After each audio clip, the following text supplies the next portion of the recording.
Nangangamba ang ilang taga-Konsolasyon Cebu. Ngayong sa lugar na nila itinatapon ang mga basura ng Cebu City kasunod ng pagguho sa Binaliw Landfill. Nakatutok si Alan Domingo ng GMA Regional TV.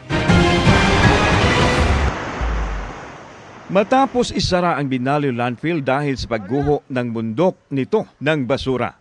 Sa isang pribadong facility sa bayan ng Konsolasyon, pansamantalang itinatapon ngayon ang mga basura mula sa Cebu City.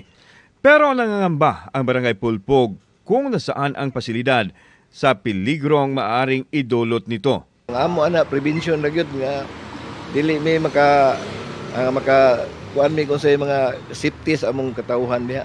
Tungod sa hitabo sa landfill sa Binaliw nga dili pud mi gusto nga mausban pud diri sa among barangay kay ang kinabuhi usara baya sir.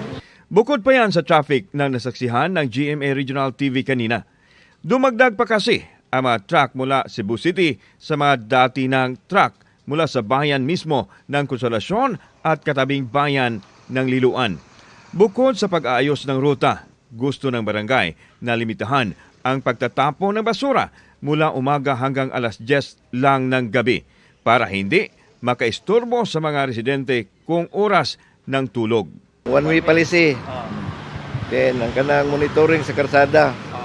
Then ang kanang howling time nila. Kana bitaw mga basurang magkatag niya. Wala na mo claim kung kinsa ng basura ba.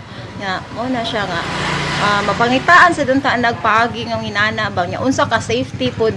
Samantala sa statement ni Konsolasyon Vice Mayor at Acting Mayor Johannes Joy Aligado, sinabi nitong hindi tutol ang Barangay Council ang pagpasok ng Cebu City sa naturang landfill. May mga tanong lang sila hinggil sa validity sa pag-operate ng landfill facility. Pero anya, valid pa naman ang Environmental Compliance Certificate o ECC ng nasabing kumpanya. Anya, ang pangyayari ay pagtulong na din sa Cebu City na nangangailangan talaga ng pagtatapunan ng kanilang basura sa ngayon. Pero temporary lang naman daw, lalo't naghahanap ang Cebu City ng alternative para sa kanilang solid waste management. Mula sa GMA Regional TV at GMA Integrated News, Alan Domingo nakatutok, 24 oras.